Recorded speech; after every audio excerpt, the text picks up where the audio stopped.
much of that do you get to keep, and how much does the employer or the business get to keep? And then I talk about perceived value. So how much does it affect your take-home pay, what others think of you, or how valuable they think you are? And honestly, for me, that is probably the most important chapter, just from my perspective. Perceived value is so incredibly important. I talk a lot about relational capital in there, and getting out there and basically controlling the way that you are perceived. If you just walk around with a chip on your shoulder and you're like, if you don't like me, that's your fault. Well, if all of the people that you kind of tick off end up being a negative or being a hindrance to your life progression, I mean, that's the definition of your problem. because you don't have to be like that. You could just walk around and try to get people to see your best self. And all of those people will become people that want to see you succeed. And when you've got people that are doing that, I mean, that just unlocks opportunities that never would have existed if you just walked around saying, hey, look, accept me, or you're just stupid and I don't want to talk to you. All you're doing is limiting your own success when you have that kind of attitude. And you limit and you alienate people that could be pushing for your success and coordinating your success and opening up opportunities that you would never have. So for me, the most important chapter is actually the perceived value, but that's the fourth one. And then there's courage. And courage is if you, I talk about a lot of different things in the book that you can do to improve that take-home check. And but if you don't have the courage to do any of it, it's never going to happen. And I think that it's also incredibly important is the courage part. And what I focus on in the courage part isn't necessarily how to pull yourself up by your bootstraps and power forward. It's how to break down all of the fears that you're facing towards moving forward into manageable chunks that you can address one at a time and mitigate the risks associated with those fears, because fears are important, right? I think there's this line that's in my book that I really like. And it talks about how fear is important. And then I say, people who are fearless are likely simply stupid. I think that's a quote. I call it a paraphrase. But if fear is so important, but you can't let it control you, right? It keeps you from doing really stupid things that are going to hurt yourself. But it also can be a hindrance to your life. And when you look at something whenever you have a fear towards something that you want to do or something in the future, that fear is connected to discrete consequences. So you're afraid to do X because of Y. And you don't want that consequence, and it's causing fear. So what I say, one of the things I talk about is breaking down those potential consequences, figuring out what they are, and then taking steps to mitigate it. And for me, everything is long-term planning, right?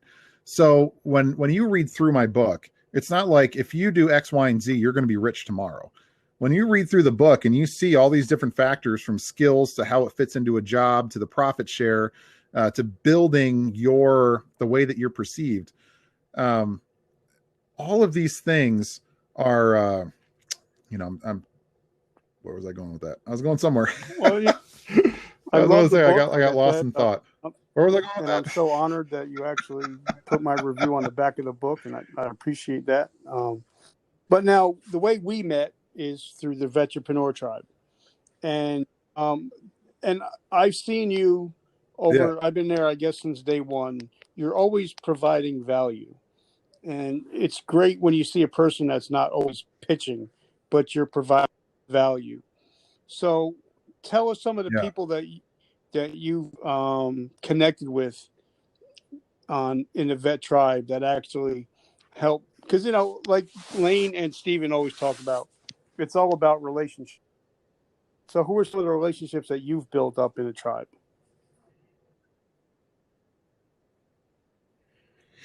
Oh gosh, there's so many. Especially because I'm in the Warrior Council now too. They rebooted the Warrior Council, which is like a premium version of the Vet Tribe, and we've got the squads. There's just so many people in that group. Yeah, Stephen and Lane. You were there day one, I guess. I was there probably day two. I wasn't there right at the beginning, but I was pretty close. And so many people, right? Oh gosh, throughout the years. So talk. Yeah, so many people.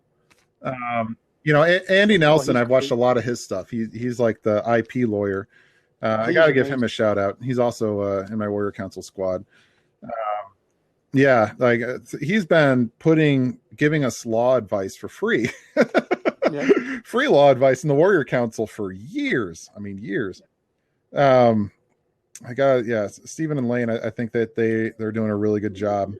And of course, Oh gosh, yeah.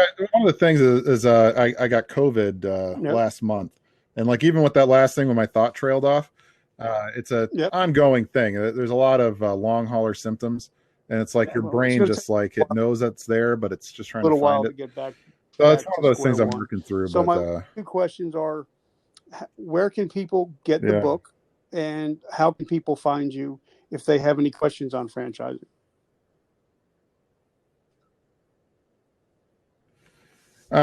yeah. So on Amazon, you can look it up, The Value Equation by Joel Stewart. And I'm going to have another one out soon that basically goes through all of the basics of franchising. If you want to, if you're thinking about owning a franchise in the future, this is going to flush out the franchise industry, the things that play into the franchise industry, and kind of Okay. where your place would be in it if you were to start a franchise. And my next book project, give it another month or two maybe, is I'm going to put out another ebook on the franchise discovery process. That's going to be my next goal, is because I just want to flush all this stuff out for people. Because like I said, when most people think of franchising, they're just like, oh, is that like McDonald's, Chick-fil-A? And like you said, when saying that there were these low cost Yeah. options, the franchise industry it's vast. There's so many other industries that are covered inside franchising. And I really want to try to open people's eyes to that and help them understand what the industry looks like, and how you can kind of navigate from this huge pool of 4,000 potential franchises down to the one that is best for you. And it's something that I do with my consulting practice. But just having a general understanding can help take away a lot of the mystery and the angst about it. So that's my next projects. But the value equation, I just want to go back to the value equation real quick. And who it's perfect for is if you're in transition. So, I've had people tell me that they want to homeschool or they want to build it into their homeschool curriculum. If you're in life transition, say high school to college, college to work, job to job, or getting out of the military, this is like, it's perfectly built for you to try to help you analyze, especially if you use the workbook. I created a workbook for it too. Using the workbook, it helps you analyze where you are right now, all of the decisions, all of the experience you've got. It helps you figure out what kind of foundation you've built for yourself. And it doesn't matter what that foundation is. It's just that you have to know what it is. And then it helps you look at where you want to go in the future and helps you chart a path to get there. Strategic planning for your life. And so if you're in a life transition, this book really is something that I think is going to help you a lot. I think it's good for everybody to help them understand career progression and figuring that kind of stuff out, but especially if you're in a transition. So I did want to throw that out there about the value equation, and Well, that's and perfect, kind of because I who think it's that ideal that's for. who's going to be listening to this are veterans and hopefully entrepreneurs or vetpreneurs. Well, Joe, I want to thank you for taking the time. I know we've been talking back and forth, and I've been praying for you, especially with the COVID and everything.